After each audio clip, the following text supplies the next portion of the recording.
જય સ્વામિનારાયણ બધાને. જય સ્વામિનારાયણ. ખાસ આજે એક માહિતી શેર કરવાની છે કે આપણે જર્મનીની અંદર જ્યારે તમે નવા લેન્ડ થાવ ત્યારે તમારે પહેલા સત્વરે જ તે તમારે એક ડોક્યુમેન્ટ કઢાવવાનું હોય છે, જેને હાઉસ આર્ટ્સનું એક ડોક્યુમેન્ટ કહેવાય, કે જે તમારા પર્સનલ ડોક્ટર છે એ તમારે એક ડોક્ટર પર્સનલ થઈ જાય, અને એ ડોક્ટર પાસે પછી તમારો બધો ડેટા હોય કે તમારી હેલ્થ કેવી છે, શું છે, એ બધું. તો આપણે હાઉસ આર્ટ્સ રજિસ્ટર કઈ રીતે કરાય એનું અમે અહીંયા તમને થોડી ઘણી માહિતી આપશું.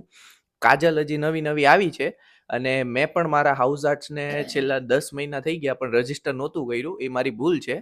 તમારે તરત જ અહીંયા આવીને હાઉસ આર્ટ્સ રજિસ્ટર કરવાનું હોય. અને પ્રોબ્લેમ તકલીફ ત્યારે આવે કે જ્યારે આપણે બીમાર પડીએ અને આપણી પાસે હાઉસ આર્ટ્સ ના હોય, ત્યારે પછી આપણે ડાયરેક્ટ હોસ્પિટલ પર જવું પડે, ત્યાં એપોઇન્ટમેન્ટ લેવી પડે, અને પછી એમાં ઘણો બધો સમય લાગી જાય. સો હાઉસ આર્ટ્સમાં રજિસ્ટર કરવા માટે પહેલાં તમારે એક ડોક્યુમેન્ટની જરૂર પડે. કાજલ પાસે છે, એ તમને બતાવશે.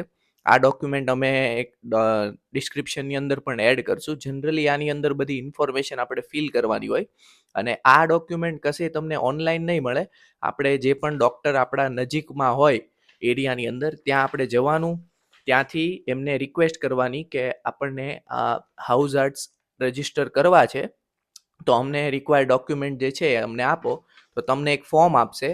આ ફોર્મની અંદર ઘણી બધી ડિટેલ લખેલી હોય, કે જેમાં નામ, એડ્રેસ ને એવું બધું છે ને કાજલ?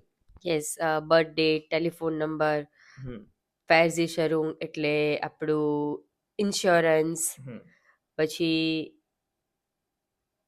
મિનિમમ બધી જે ડિટેલ્સ છે એ ભરવાની. હા, અને આ બધી ડિટેલ્સ આપણે ભરીને પછી પાછું ડૉક્ટરની ઓફિસ પર જવાનું, અને ત્યાં જઈને આપણે આ ફોર્મ સબમિટ કરવાનું, આપણું હેલ્થ ઇન્સ્યોરન્સ કાર્ડ જમા કરાવવાનું. એટલે આપણને અત્યારે તો અમને બંનેને રજિસ્ટર કરી દેશે. મારા બારમરનું મારી પાસે ફેરઝી કાર્ટે છે, એની અંદર અમને અમારા બંનેનું નામ રજિસ્ટર થઈ જશે.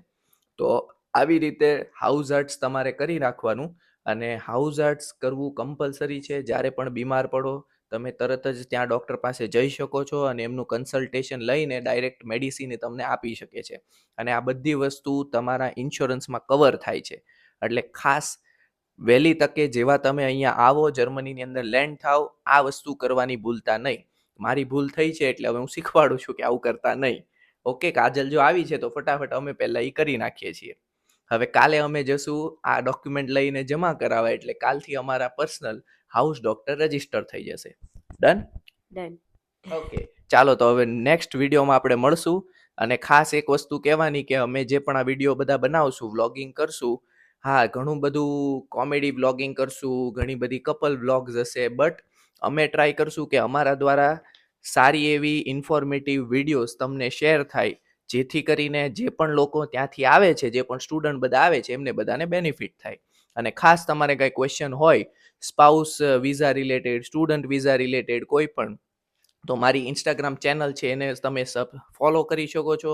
એમાંથી પણ તમને ઘણી બધી માહિતી જાણવા મળશે. અને અમારી આ ચેનલમાં ડિસ્ક્રિપ્શનમાં તમે કમેન્ટમાં લખી પણ શકો છો જે પણ ક્વેરી હોય તે. ઓકે, તો મળીએ હવે નેક્સ્ટ વિડીયોમાં. જય સ્વામિનારાયણ. ત્યાં સુધી બધાને જય સ્વામિનારાયણ. બાય.